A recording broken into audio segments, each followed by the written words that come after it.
एक बार एक किसान भगवान से बहुत ही नाराज हो गया।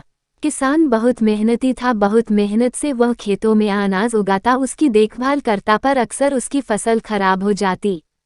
कभी सूखा पड़ जाता, कभी बाढ़ आ जाती, कभी तेज धूप, कभी आंधी, कोई न कोई कारण बन ही जाता कि उसकी फसल खराब हो जाती।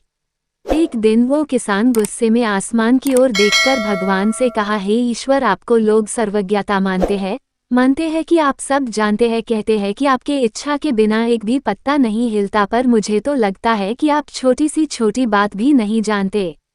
आपको तो ये भी नहीं पता कि खेती बाड़ी कैसे करते हैं। अगर आप जानते होते तो हर समय जो बाढ़, आंधी और तूफान आते हैं वो कभी नहीं आते। आप नहीं जानते कि कितना नुकसान उठाना पड़ता है हम किसानों को।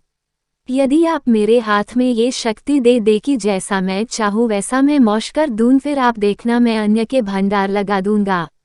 भगवान इस किसान के तीखे वाक्य सुनकर मुस्कुरा रहे थे और वह किसान के सामने प्रकट होकर बोले, मैं आज से तुझे ये शक्ति देता हूँ कि तुम अपनी खेतों पर तुम्हारी जैसी इच्छा ही तुम वैसा मौश कर दोगे। मैं बिल्कुल भी दखल नहीं दूंगा, तुम्हारी इच्छा से सब कुछ होगा। किसान बहुत खुश हो गया।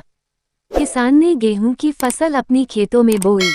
जब उसे लगा कि खेतों को धूप चाहिए तो खेतों को धूप मिले, जब पानी बरसना चाहिए तभी पानी बरसा, आंधी, तूफान, बाढ़ कुछ भी उसने अपने खेतों पर आने नहीं दिया। किसान के खेत में इस वर्ष ऐसी फसल हुई जैसी कभी नहीं हुई थी। हरी भरी लहलहाती फसल। मन ही मन वो बहुत खुश हो गया और सोचने लगा, अब सबूत के साथ दिखाऊंगा भगवान को कि इसे कहते हैं शक्ति का सही उपयोग। मेरी सफलता देखकर उन्हें अपनी नियम जरूर बदलने पड़ेंगे। कुछ दिन गुजरे, फसल कटने को तैयार हो गए। किसान बहुत उत्सुकता के साथ फसल को काटने लगा, पर जैसे ही उसकी नज़र गेहूं की बालियों पर गया तो उसने अपना सिर पीट लिया और वह रोने चिल्लाने लगा।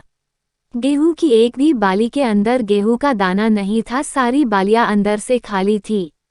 किसान बहुत दुखी हो गया। उसने भगवान को रोते हुए फिर पुकारा, हे प्रभु, तुमने ये मेरे साथ क्या किया? क्या तुमने मुझे कोई सजा दी? भगवान बोले, पुत्र, ये तो होना ही था। तुमने पौधों को संघर्ष करने का मौका ही कहा दिया, ना तो तुमने उन्हें आंधियों से जूझने दिया, ना तेज बारिश से सहने दिया और ना ही धूप में तपने दिया।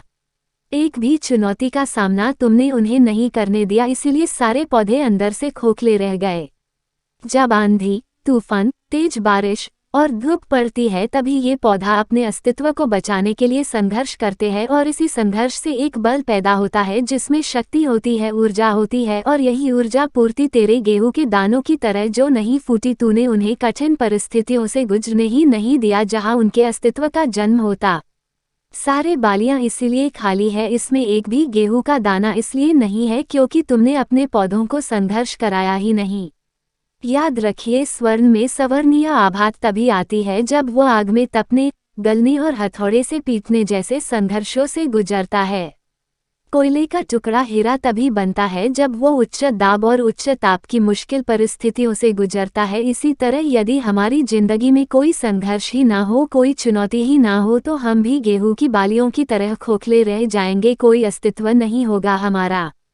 विपरीत परिस्थितियां, चुनौतियां, समस्याएं हमें और अधिक निखारती है। यदि जीवन में कठिन परिस्थितियां और चुनौतियां आए तो घबराना मत, बल्कि सामना करना, विश्वास करना कि आप और अधिक निखर जाओगे और अधिक मजबूत बन जाओगे। किसी ने कितना सही कहा है, जिंदगी जीना आसान नहीं होता, बिना संघर्ष कोई महान नहीं होता। जब तक ना पड़े हथौड़े की चोट तब तक पत्थर भी भगवान नहीं होता।